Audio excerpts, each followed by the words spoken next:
شروع اللہ کا نام لے کر جو بڑا مہربان نہایت رحم والا ہے۔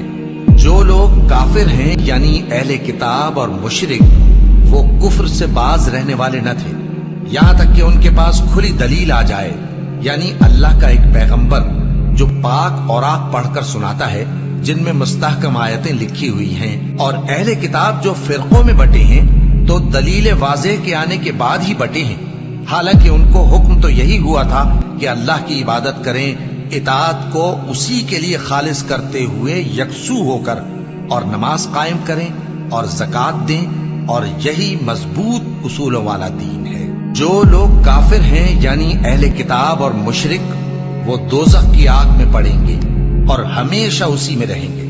یہ لوگ سب مخلوق سے زیادہ برے ہیں۔ بے شک جو لوگ ایمان لائے اور نیک عمل کرتے رہے وہ تمام خلقت سے بہتر ہیں۔ ان کا صلہ ان کے پروردگار کے ہاں ہمیشہ رہنے کے باغ ہیں جن کے نیچے نہریں بہ رہی ہیں، ہمیشہ ہمیشہ ان میں رہیں گے۔ اللہ ان سے خوش اور وہ اس سے خوش۔ یہ صلہ اس کے لیے ہے جو اپنے پروردگار سے ڈرتا ہے۔